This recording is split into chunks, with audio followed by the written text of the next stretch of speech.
é uma inovação importantíssima. Também, o que interessa para nós tem parceria, um diálogo muito importante com o México sobre o órgão equivalente ao nosso IDGE. Então, é um grande prazer de apresentá-lo para nosso fórum.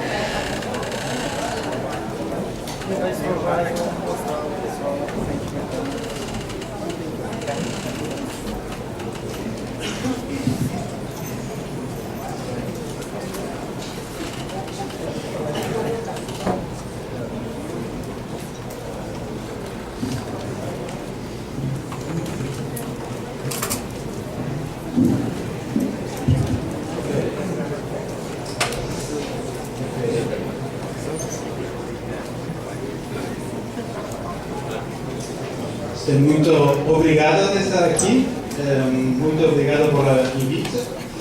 Mas não fala português, então, so I'm sorry for you that you will have to use your headphones.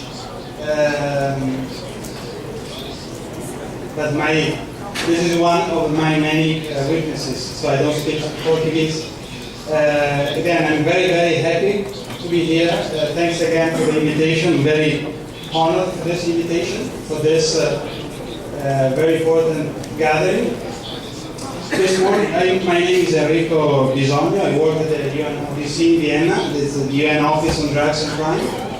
And my responsibility there is to work with countries of the world to improve the statistical information, data, and analysis on crime. So I'm here to share with you some thoughts, some lessons we learned during these years while working with the many countries in the world. So, I don't know when this happens to you, just as a kind of introduction, because when I'm in such meetings, I often hear two kinds of statements. On one hand, there is always somebody saying, there is no data. Data are very scarce in crime, in criminal justice.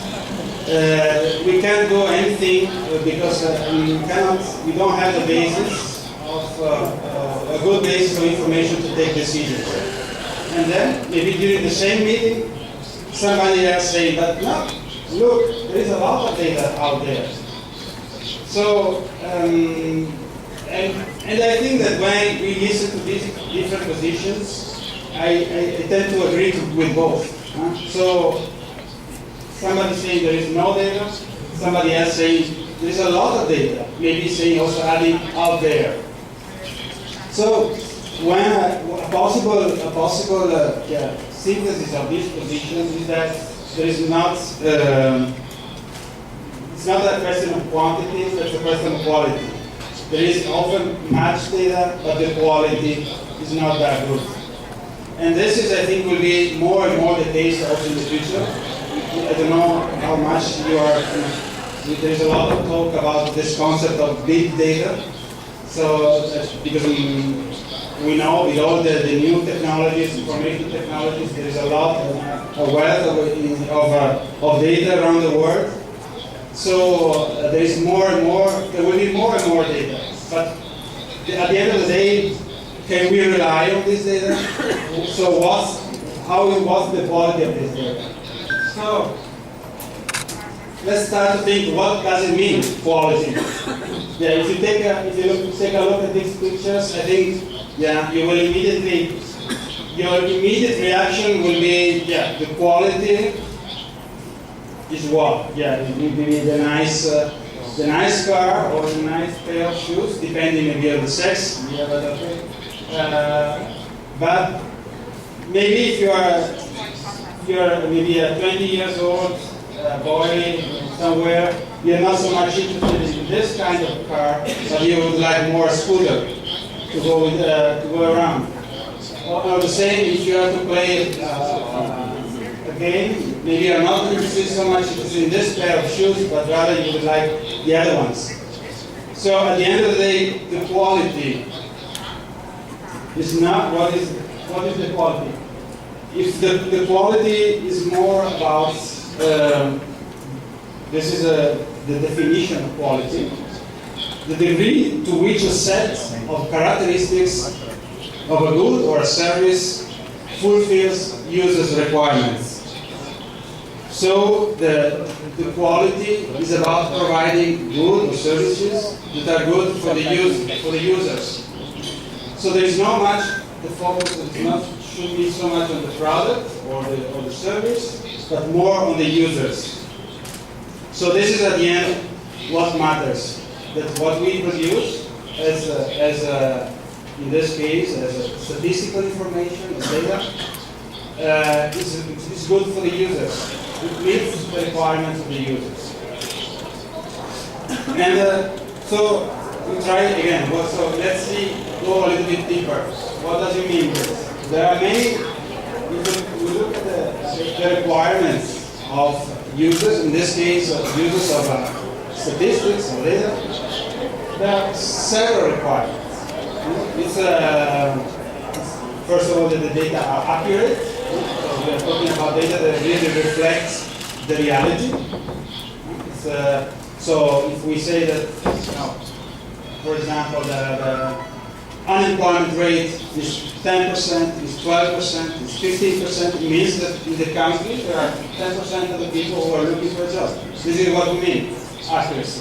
It's accurate, the figures. Then validity, it's maybe a little bit more difficult concept, but maybe this applies very well in the case of crime statistics.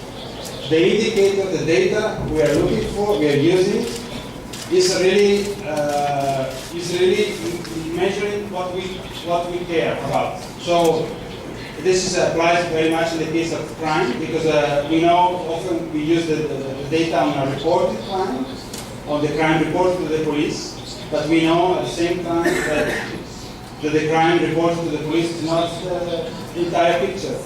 Even if the data itself is accurate, we know that for a number of reasons it doesn't cover everything, because many people don't report to the police, so there is a big dark figure.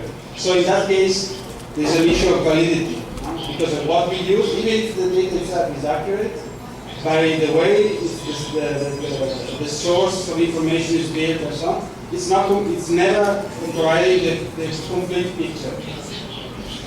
Then comparability. Yeah? Why do we do statistics at the end of the day? We do produce because we want always to compare by one region with the other, 1 year with the other, one sector with the other, and so on. If everything were equal, we wouldn't do statistics. If we don't do statistics on the number of people who have 2 eyes, because everybody has 2 eyes. So at the end of the day, we matter on issues where there are differences. So we want to compare, and this is in any field is an issue. In crime, maybe more than in other areas. International comparability, of course, is a big challenge, and we talk about that. Timeliness. We would like to have information about what's happening, not about what happened 2 or 3 years ago. Accessibility and clarity. The data have to be there, accessible to everybody, clear to understand for all kinds of users. Not with a long list of the definitions or metadata that provide the data that nobody will read, but data should be there, easily accessible and understandable. So there are other dimensions of quality, but for the time being, for this morning, I think it's enough that we talk about influence. And usually, this is the, go back. Yeah, this is from the statistician point of view. This is statisticians, data producers, knowledge give this kind of priorities. The most important thing is accuracy, then validity, and so on. More or less. This is the order. This is the ranking order for those statisticians who go to their offices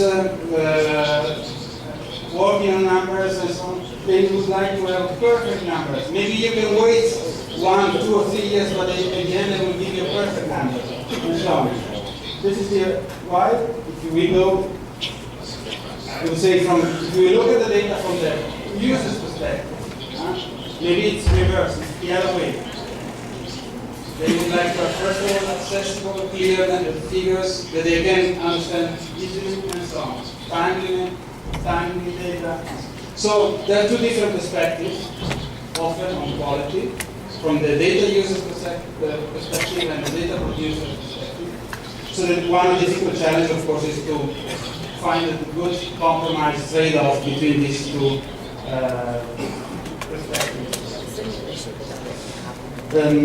Yeah, just a few words on these different concepts, how to make them more easily to show examples. Accuracy, for example. Accuracy is always something very difficult to measure because accuracy means the closeness to something that is unknown, because nobody knows the real situation. There is nobody saying this is the reality. Nobody. We just have some tools to measure the reality, which are by definition imperfect. So nobody knows the real value. You can always just have indirect indications of whether one in statistics is more accurate or less accurate. And looking at, for example, different statistics on the same phenomena gives us an idea whether the number is accurate or not. For example, homicide. Homicide is in crime statistics most probably the best indicator because it's the one with the best coverage and quality of accuracy. But still, if we take two sources on homicide, for example, the police, criminal justice, or the public health, in every country there are differences, even if they should be very, very close, because the definitions are almost the same. And then you can see, for example, Mexico, the difference, Brazil, Peru, yeah, again, even you see the difference between criminal justice and but even, for example, Peru, even the sources from the police and prosecutors give different information. South Africa, you can see how wide is the difference. So, just to give you an idea that even for the best indicator, there are issues about accuracy. When we look at validity, we are, for example, so are we measuring really what we intend to measure? We are very proud to be able to put together this data about global trends of crime. This simple chart requires a collection of data for nearly all the countries in the world. We managed to have this times this for 20, 30, 40 countries. And it's a lot of work, I can tell you. But for example, when we look at this line, which is drug-related crime, we always say, okay, we know that not all the data, not all the crimes are reported to the police, but still we can presume, we can believe that the trends more or less are indicative. Okay, we know that not everything is covered, but if it goes up still, or it goes down, an indicator still can tell us about whether it's going up or not, the phenomenon. But when we see that, for example, the first line here, drug-related crime, continues to go up, while from other indications, we know that drug consumption is more or less stable, drug consumption is more or less stable. So does it mean, I'm talking about, of course, the global picture, how can we explain this? Maybe it's not so much that there is more crime related to drugs, but just simply the police is more active. The police there are stronger policies to work on drug especially not so much on drug trafficking, but the 80% of drug-related crime overall is due to drug consumption. So you see that it's, even in this case, it's not that there is more crime on drug, but it's more related to the fact that there is more action by the police, the law enforcement. Another example, we'll talk about this later, but for victimization surveys are usually considered to be a better tool to collect information on crime. But if we look at these two lines,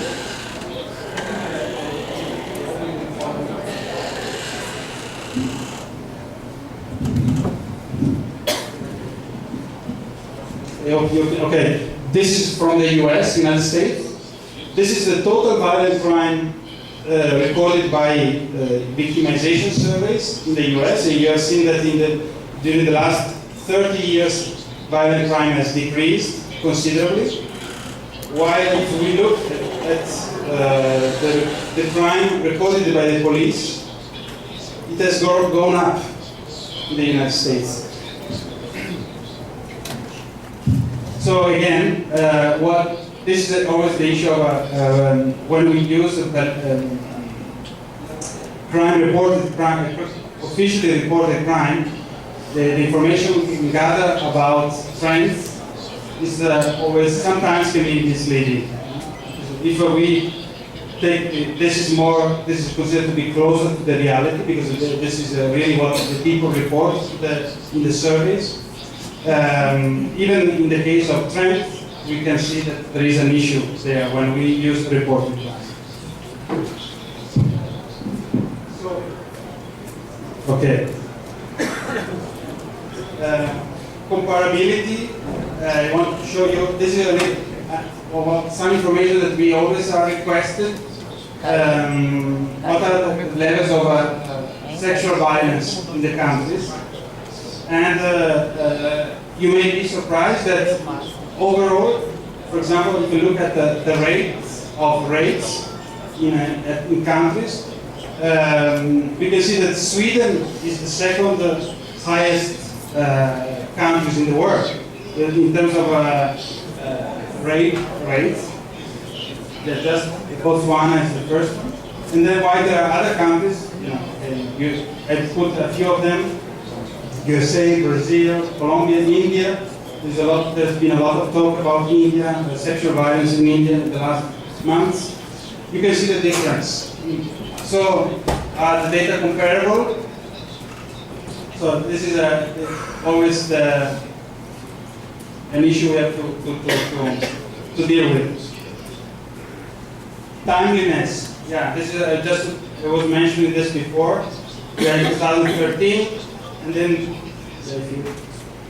at UNODC we are just able to produce data, to show data for 2010, and you can see the coverage is not that good. So these are some of the challenges that we have to face when producing data on crime. While, for example, I think that you are also aware of this flourishing industry of global indices. There are indices of everything. You can say, I just put 3 of them. There is a global peace index, there is a corruption perception index, there is another democracy index, there are many others. There is also a rule of law index, and so on. And which are very popular. I don't know if in Brazil it's the same as in Europe or in other parts of the world, but anytime there's a new index coming out, there is really a lot of debate, big media coverage, and so on.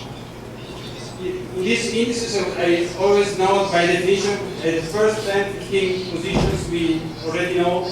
It's always the Scandinavian countries, Australia, Canada, New Zealand. These are always in the first positions. But this is the kind of information that is very, very easily accessible. It's a ranking. It's like Olympic Games. your first, second, third, and so on. But is this really? So they seem to be very easy to be used, to be interpreted. What is my position of my country, your country? I can compare with my neighboring country, and so on. And this is and they are also seem to be very timely and so on. But when looking a little bit deeper, we know that there are a lot of issues about how these indices are built. So there's a lot of data manipulation, data cooking, and so on. But also the information they provide, sometimes I feel it's not so clear at the end.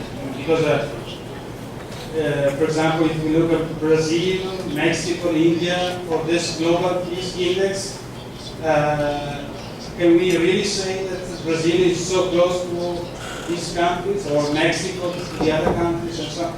It's not like they seem to be very clear because it's a ranking. So is it like, again, in a race, so which comes first and so on?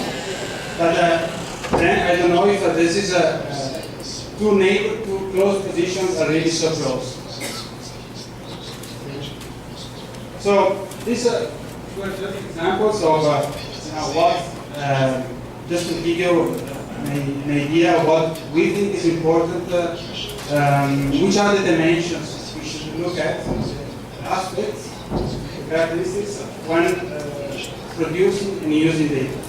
It's not only accuracy, it's not only validity, they're all of them. And so we should improve when we produce data. This is especially the topic for those who are producing the data, to have this balanced view on everything. It's not only the accuracy which matters, it's also the fact that we are able to provide clear information, accessible information, and so on. So this is something that we really, I think it will be more and more in the future, when there will be, again, flooded from providing more and more information, more and more numerical, digital information, that we are really keep an eye on the quality. Because otherwise, the risk is that we are really taking decisions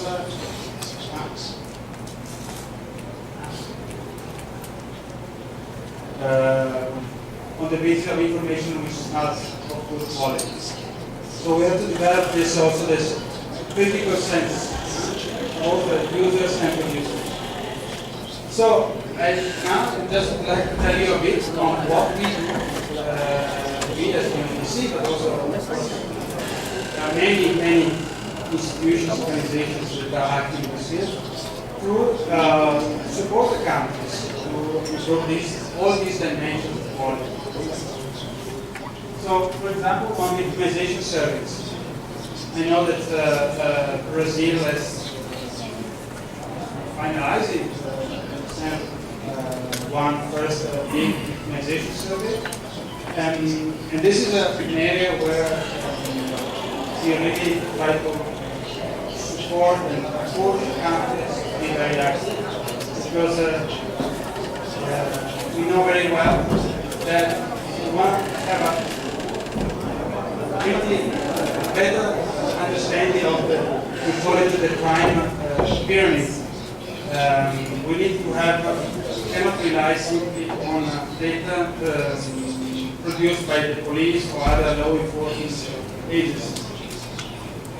The crime is you can see, sorry, the crime you can see as an iceberg. There is the tip of the iceberg is what is the crime that is reported to the authorities. But there is a big portion of the iceberg which also remains under the sea level. This is what's called dark figure of crime, the unreported crime.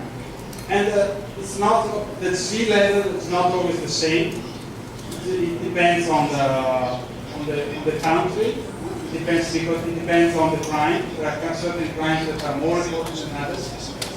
But there will be always a portion below the sea level.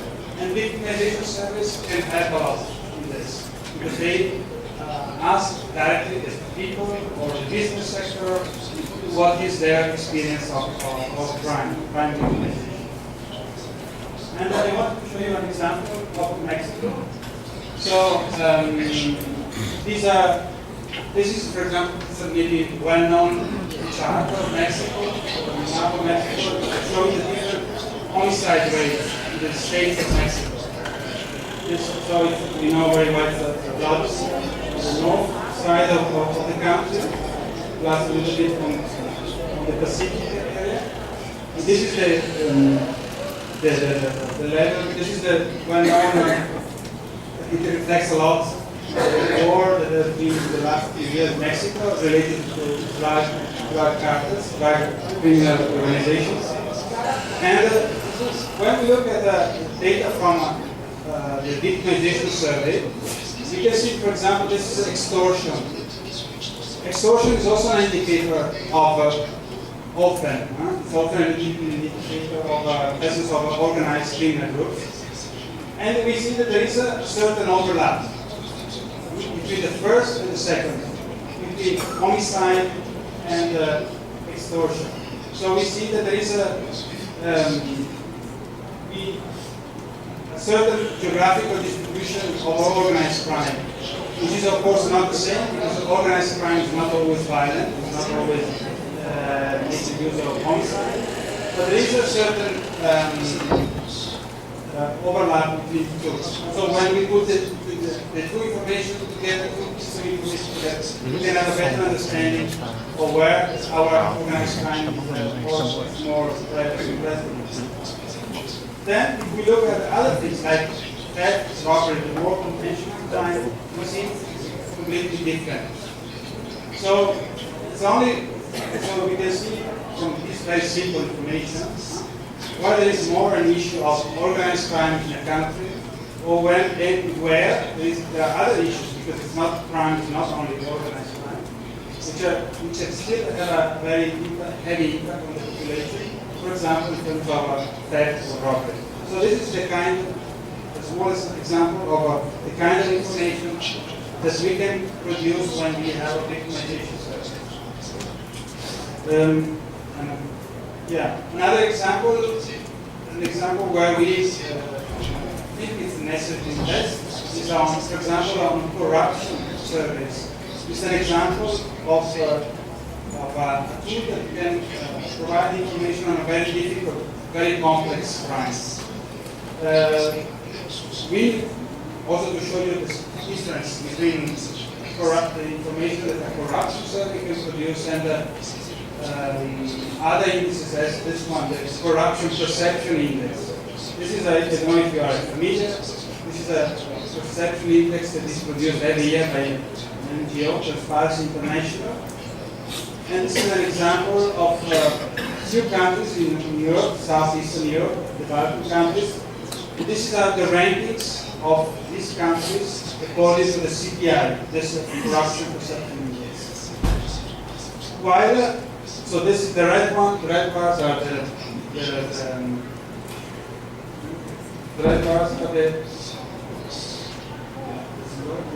red bars are the position in the ranking, while the gray bars are the prevalence of bribery according to the survey.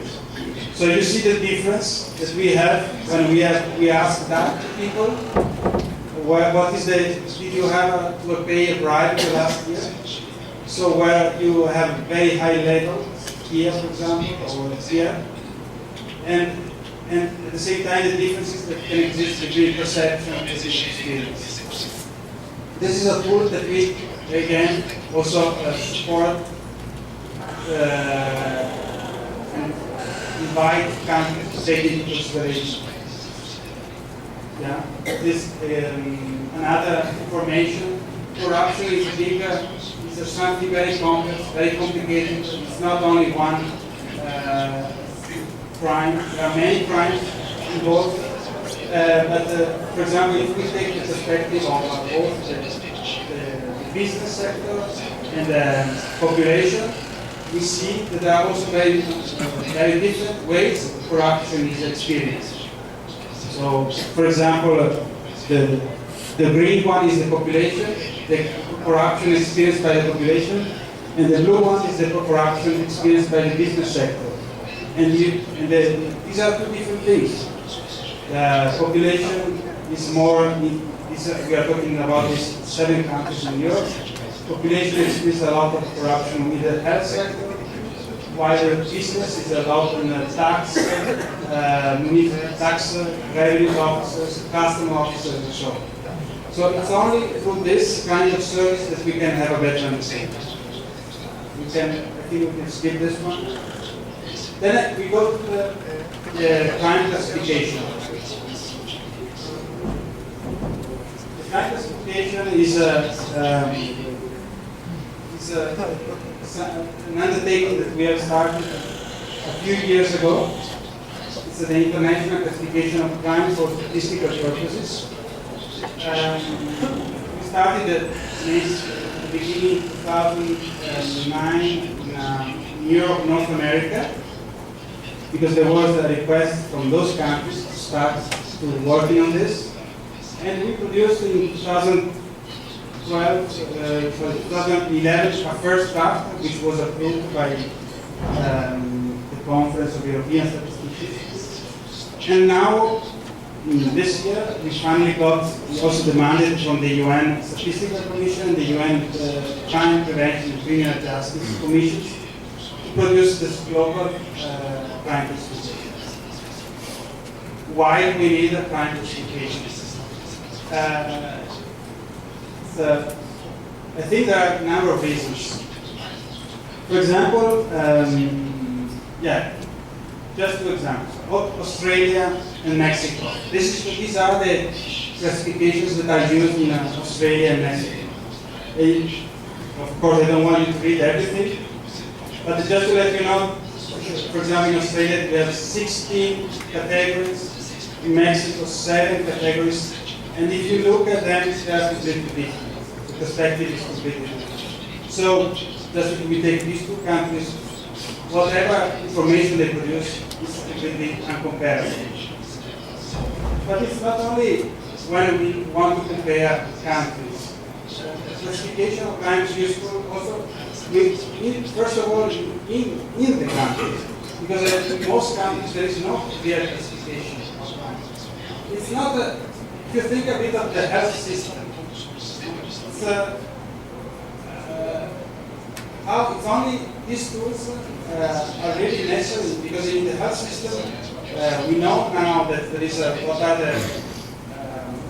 the most prevalent diseases and so on. Because at the international level, many years ago, it was started to classify everything so that we can see how many are heart diseases, how many are related to cancer or other things, other diseases. So only thanks to this work, it has been possible to understand what was the evolution of all diseases in the world. We can see the differences across countries.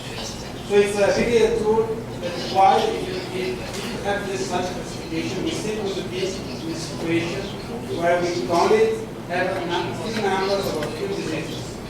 So sometimes when we talk about these tools, it seems that it's just a word for these crazy statisticians that like to classify or count everything. But it's really a tool that can assist and it's really strategic to understand what is the reality. And I have to say that I was saying that the classification is first of all important even before doing the comparisons with each country.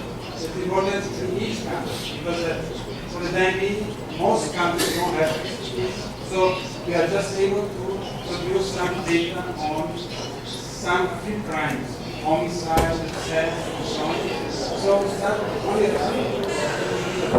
why you don't know. It's still difficult. What is the percent? What is the crime against women, for example? Big question. What is the crime against business? So we should put together all the crimes.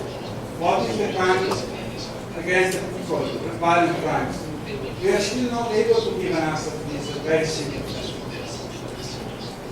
In federal states, it's even more complicated. In federal state as Brazil, it's even more complicated because every state has often a different legislation and different classifications. And then, last, the definition of the individual offenses are very different. Can be very, very different. So that will provide you an example. So we built this classification, and we are building this classification with again, the technical psychomotor with classification that have to be exhaustive, they have to have a good structure, they have to be mutually exclusive, so that if a crime belongs to a category, it doesn't belong to another. But one thing that is important is on the description. This is one thing that we are implementing, so that the basis of this classification is not, there are not legal provisions, but it's only description of the crimes. Let me give you an example. For example, homicide. Homicide, in every country in the world, we can have a similar, but always there is some slight difference. For example, yesterday I understood that in Brazil there is a crime which is called latrocínio, which is classified differently from homicide, because it's a different genus code. But while, from a statistical perspective, when we think that a homicide is any act where there is a low purposely inflicted on a person by another person, this, for example, would also include the latrocínio. Because again, we are just interested in that event. When there is a person killing another person on purpose, and this act is against this. This is the definition of homicide. So, but there are many other examples. For example, in India, or in other countries, there are immediate dowry deaths, killings related to dowry, or in other countries there are honor killings, and they are often separated. So every kind of statistic produced is always, if we take into account only the criminal code, it's not accurate. So the effort will be to develop a classification which goes beyond the penal code. That's the challenge for all the countries. These are the level of the categories that we have developed, but of the classification. But yeah, we can go on.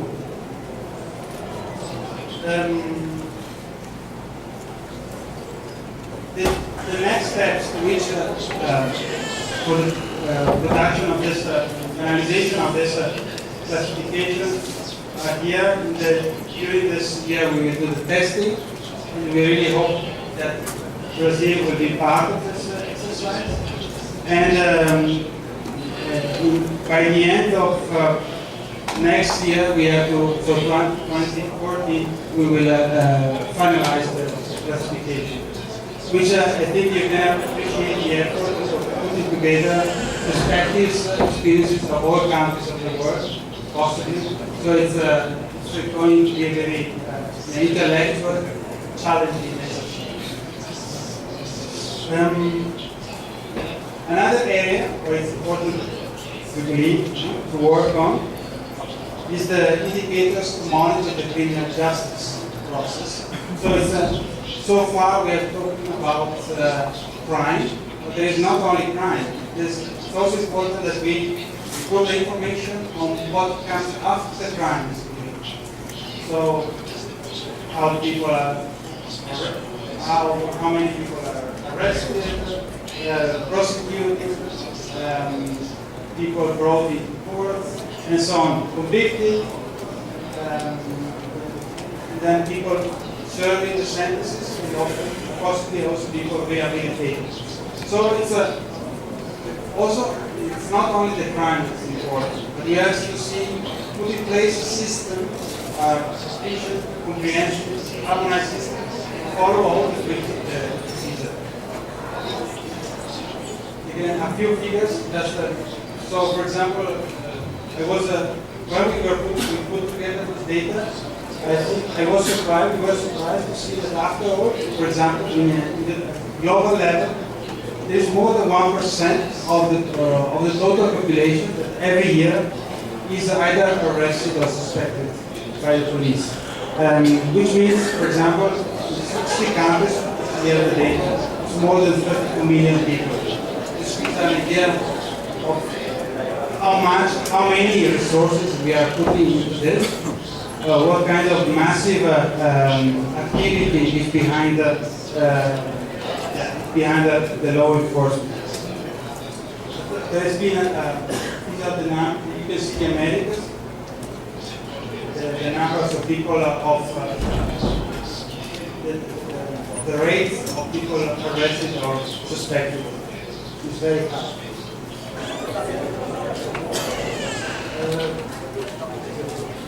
But when we have a system in place to monitor the criminal justice, we can also see how effective it is. So, for example, for homicide, we can see, starting from the rates of homicide, you can see then how many people are arrested, prosecuted, and convicted. So in the Americas, you can see a very high level of homicides, and these are then the people who are eventually prosecuted, arrested, prosecuted, and convicted. So at the global level, there is a level of 44% of people convicted over the offenses. But this level is really very different. In the Americas, it's only 23%. In Asia, 60%, and in Europe, almost 90%. So you can see a different level of efficiency of the criminal justice system to deal with this crime, with the homicide. Okay, this is the prison population. That's very high levels in the Americas and so on. But for the prison, in addition to the level of number of prisoners, it's very important also to see, for example, other indicators. What is the share of people in pre-sentence, which are held in prisons without having a trial? You can see different levels across different regions of the world, very high in Africa, Asia, lower in America and Europe. This is an important indicator to see whether the system is effective, is able to deal in an efficient manner with people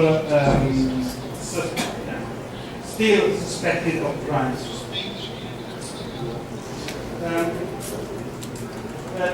All these areas of monitoring the criminal justice process, there are still many issues to produce data, because there are still very different definitions used. For example, what is a pre-sentence review? Or, for example, when we talk about recidivism, which is also a very important indicator to see whether our system is effective, after all, to rehabilitate offenders.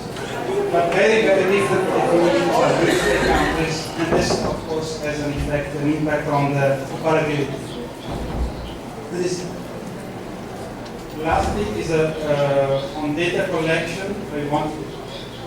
This is at the end of the day, we do all this to produce data that can be disseminated, used, analyzed. And okay, these are examples of what we are doing, but again, there are many institutions active in this field, but this is important to, I think, at the national level, that we see what is done already at international, that can be used as a good practice in analyzing data and disseminating data. Because you might be surprised, but there are many countries that around really across the world we are experiencing that part of our daily job, how difficult it is to access data for many countries of the world. So it's this data is the availability of data, the accessibility of data is an important indicator of how open a country, a system is to transparent in the way to the overall public in terms of what is the situation of crime, security, and of course the capacity of the criminal justice system to deal with that. Yeah, this is one of our publications that we have started a couple of years ago. Now we will become a regular publication of UNODC on the global study on homicide. So, yeah, this is we have seen how many things, how many challenges there are, how many directions also we need to take to address these challenges. We'll try to put all this together. We have built, we call it a roadmap to improve the capacity, the availability, and the quality of crime statistics at both the national and international level. This document has been discussed and approved by both the Statistical Commission of the United Nations and the Crime Prevention Criminal Justice Commission of the United Nations. So this is the idea behind this document, is that was to identify which are the challenges as the idea of but also to see what are the possible solutions. So there are the challenges we are very much involved we see are about the improvement of methodology and the international classification of crimes. But it's also a lot of to improve the capacity of the countries to adopt these methodologies we produce today.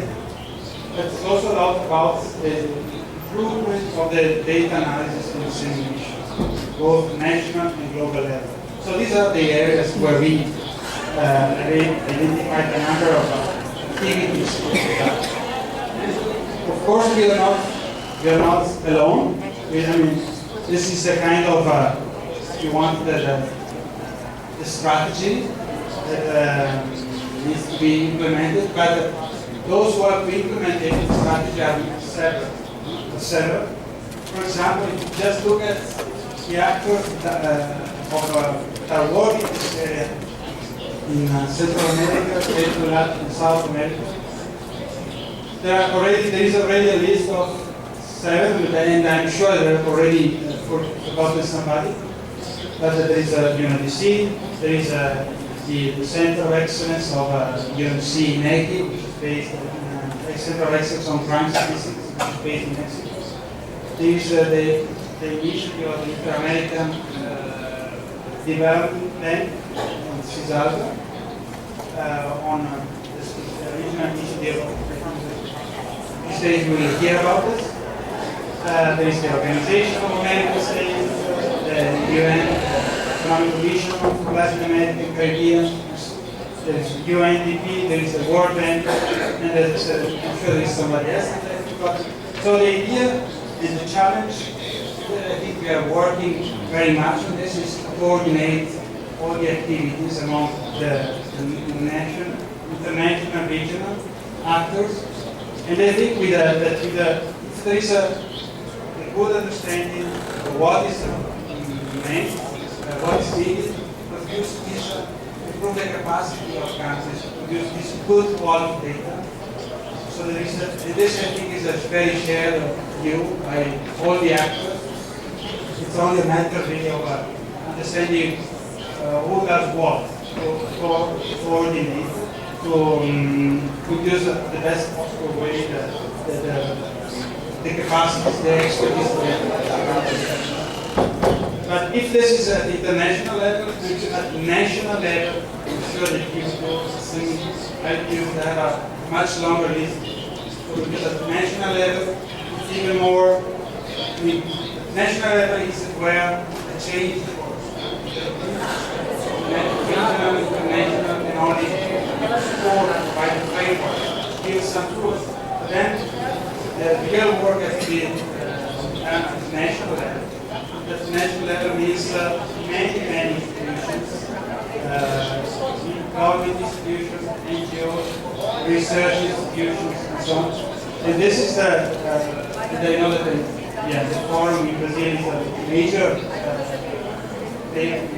experience in this area, and a good practice,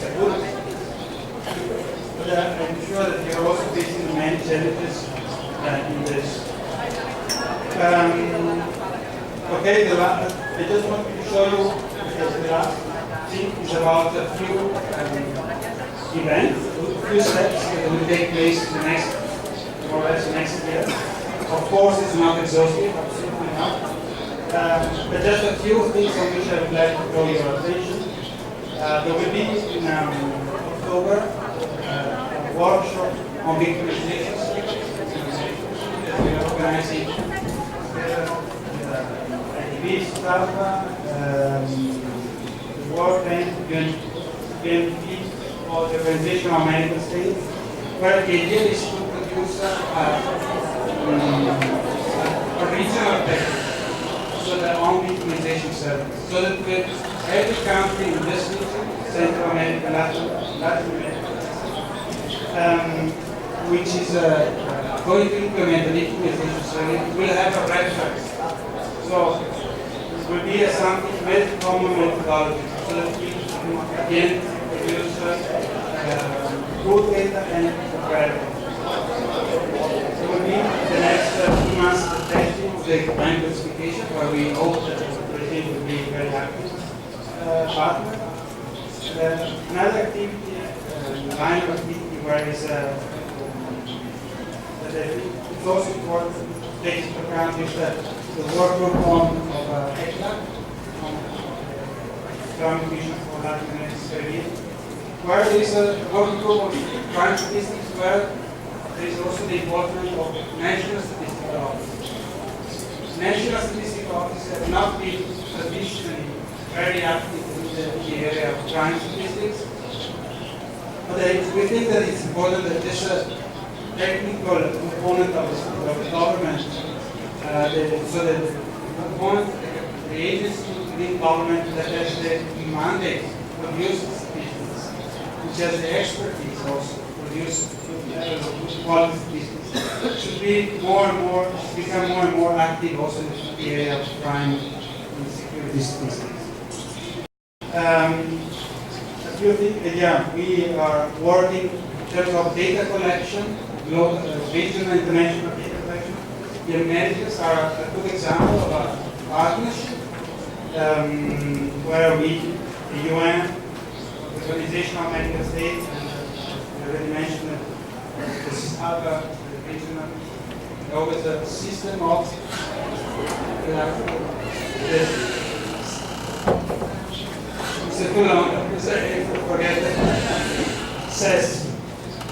system indicators on crime and security.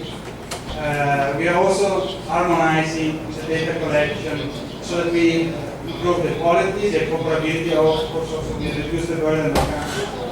And the last thing, the next year we will have the second international crime classification, Conference on crime statistics. It will take place again in next year.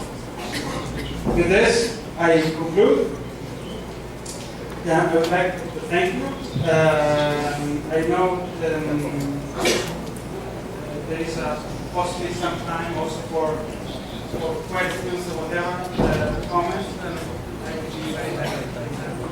Thank you again for your attention.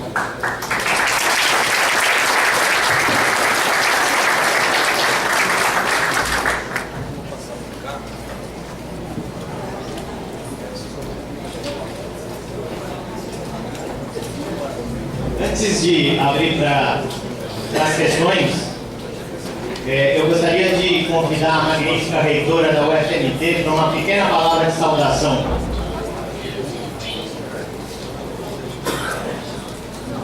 Bom dia a todos e a todas. Eu não poderia deixar de estar aqui nesse momento pedindo primeiramente desculpas por não ter estado ontem na cerimônia de abertura, porque estava em viagem internacional chegando, mas fiz questão de passar aqui primeiro pela importância deste evento, considerado hoje um dos temas mais importantes na agenda do nosso país, junto com a saúde e a educação. E primeiro também para parabenizar toda a equipe organizadora deste evento, dizer que a Universidade Federal de Mato Grosso se sente honrada em receber a todos. Se considerarmos que o problema da segurança pública está necessariamente ligado à questão da educação dos países, quanto mais evolução tivermos nos processos, nos sistemas educacionais, menos problemas teremos com a segurança dos nossos países.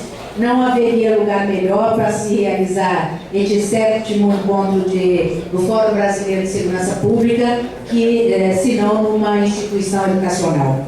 E nós temos uma longa tradição de trabalho conjunto, de cooperação com as outras instituições ligadas a esse tema. Portanto, gostaria aqui de dizer da minha satisfação e da minha alegria em tê-los aqui na nossa universidade, desejar que este evento tenha pleno êxito nas discussões que aqui com certeza ocorrerão e que o nosso calor cuiabano seja do tamanho do calor humano que nós queremos que vocês tenham aqui em Cuiabá e na nossa universidade. Então, um prazer recebê-los, sintam-se à vontade, estejam em casa e um abraço afetuoso a todos. Muito obrigada.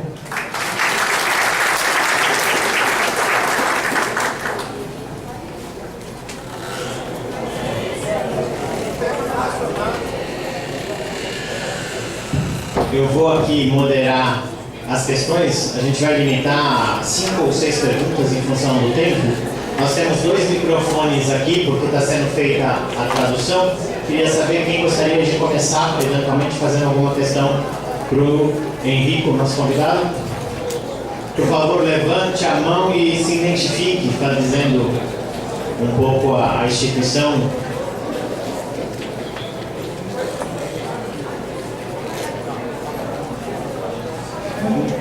Por favor, ali o oficial da PM de São Paulo, ali que levantou. Isso. Se eu não errei, a farda é de São Paulo. Bom dia. Aspirante oficial Alexandre, da Polícia Militar do Estado de São Paulo. Gostaria de saber do palestrante qual a opinião dele com relação aos dados criminais serem divulgados para a população, assim como é feito em Los Angeles, que tem um mapa criminal. Na sequência, colega aqui, por favor. Gabriel. Meu nome é Nicásio, eu sou ouvidor do Sistema de Segurança Pública do Estado do Acre.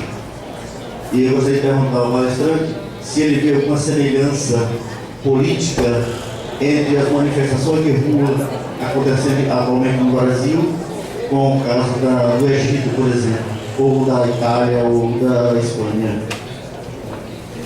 Mais alguma questão? Aqui na frente, Gabriela, por favor.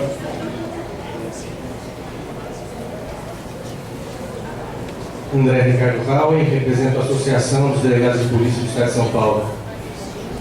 Nós acompanhamos uma publicação do trabalho de um instituto renomado, importante no país, que é o Núcleo de Estudos de Violência da Universidade de São Paulo. E naquela época, em 2008, o professor Sérgio Adorno, baseado em fontes talvez mal orientadas, chegou a afirmar que apenas 1% dos homicídios eram esclarecidos no país, especialmente em São Paulo, onde ele investigou. Nós nos dedicamos a um estudo aprofundado e vemos que justamente as bases onde ele buscou informação não correspondiam então com a realidade do país. E isso foi publicado, isso depois foi contestado em revistas de divulgação internacional. Apenas 1% dos homicídios do país são esclarecidos. E essa não é a realidade. O senhor citou a comparação do latrocínio e do homicídio. Eu vou além, eu falo do quando a morte no país é praticada por menor de idade, também não recebe a rotulação de homicídio, e sim de ato infracional.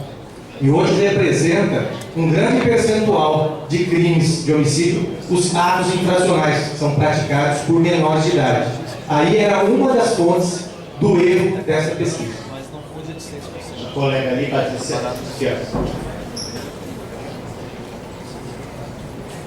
Bom dia.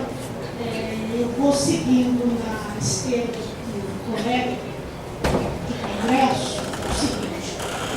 Eu queria ver com o professor se a questão dos adolescentes envolvidos em atos infracionais, a dificuldade que nós temos de elaboração de pesquisas, tendo em vista as metodologias utilizadas e principalmente uma sistematização que leve em conta uma determinada série histórica e, por outro lado, a capacidade de aplicação das pesquisas e sistemas de atendimento aos adolescentes a quem se atribui a autoria de ato infracional. Porque há uma diferença grande que nós, na área do adolescente de conflito com a lei, temos dificuldade de ter os dados como ele levantou. Ou se tem dados ou não se tem dados.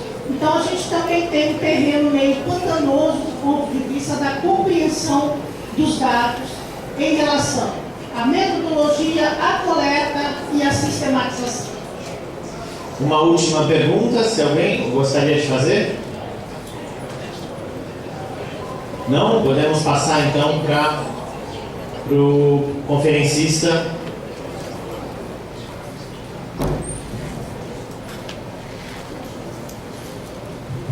Okay, Fred missed a bit, I didn't really understand a few of them, but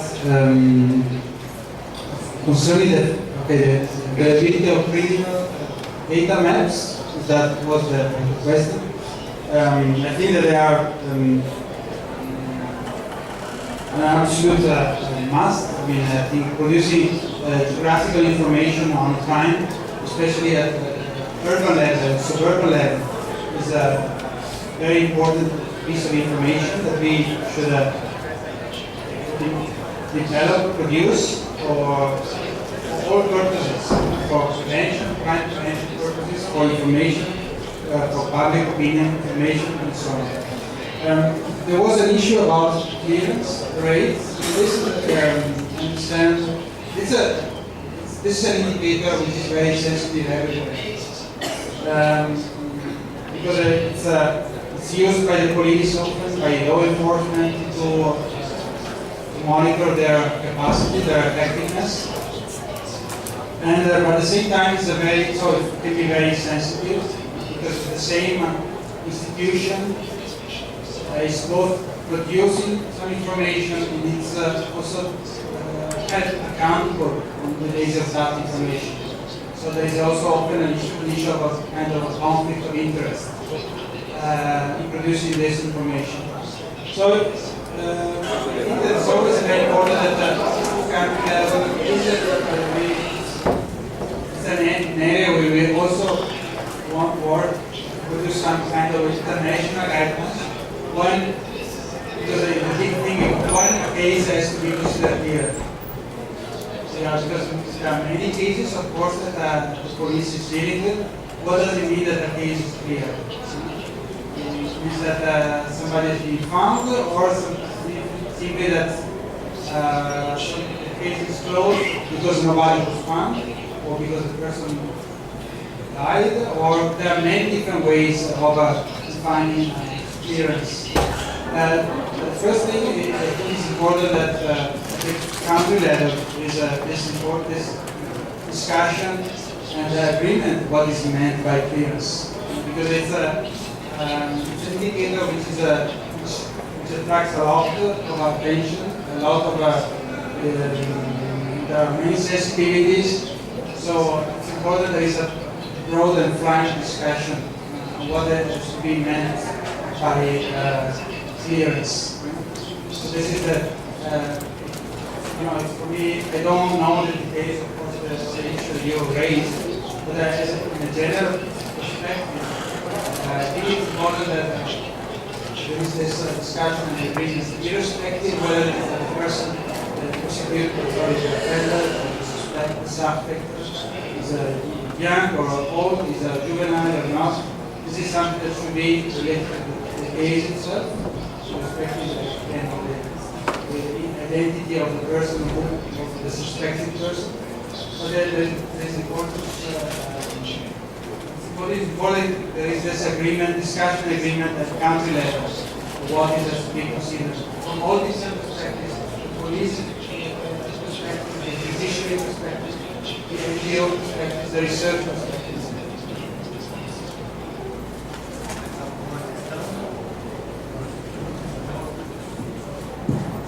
Eu gostaria, em nome da Secretaria Executiva e do Conselho de Administração do Fórum Brasileiro de Segurança Pública, agradecer imensamente o Enrico Bisogno por ter aceitado vir fazer a conferência e por ter interagido com uma discussão que o Fórum em parceria com o Ministério da Justiça tem feito há muitos anos aqui, sobre como qualificar os sistemas de informação, como que a gente pode tornar a transparência como uma aliada fundamental não só para melhorar a informação, mas como também para aumentar a eficiência e a qualidade do próprio trabalho da atividade policial e das demais instituições que compõem o sistema de justiça e segurança pública no Brasil. Dessa forma, mais uma vez, a conferência mostrou a importância de nós dispormos de bons sistemas de informação, que esses sistemas sejam, na medida sempre, com bastante responsabilidade, públicos, e isso nos leva a um enorme trabalho de padronização e compatibilização do que tem sido feito com nossos colegas de América Latina e América do Sul. Aproveito para fazer um pouco de propaganda institucional. Agora, em outubro ou novembro, em parceria com a CAF, que é uma agência, um organismo multilateral, um banco, nós publicaremos o Anuário Sul-Americano de Segurança Pública, com uma compilação exatamente dos dados, como da importância e tentando comparar. E também o Ministério da Justiça é o representante do governo brasileiro, com a participação do Fórum, aderindo ao sistema do CES, que é exatamente o sistema da região com que o Henrico comentou, e de padronização internacional. Nós só conseguiremos conversar com os nossos vizinhos e, com isso, planejar políticas de integração e combate à criminalidade se a linguagem for pelo menos compatível, se não é a mesma, pelo menos equivalente. Então, eu gostaria muito de agradecer essa conferência. Ela tem essa relevância, tem esse papel político muito importante, porque alia técnica e política em torno de melhorar a eficiência das políticas de segurança pública, não só no Brasil, como na América Latina e no mundo todo. Então, em nome do Fórum, Enrico, muito obrigado. Eu gostaria só de fazer um aviso. Exatamente na sequência, nesse mesmo espaço, nós vamos apresentar o resultado do termo de parceria entre o Ministério e o Fórum, que tentou qualificar um pouco os dados nacionais. Eu convido todos, após um breve intervalo, a voltarem e conhecerem o que nós fizemos no plano nacional e subnacional. E, de algum modo, também um informe muito importante, agora já de logística do evento. Nós temos a 300 metros daqui o shopping, que tem a praça de alimentação e almoço, e tem um restaurante da universidade aqui próximo. Não existe sinalização e transporte, mas a 300 metros, então dá para ir a pé, é só se informar com a equipe de monitores, porque na hora que a gente sair, o credenciamento está bem cheio, então só para todos terem essa informação e não se perderem. Tá? Muito obrigado, acho que uma salva de palmas para o Henrique.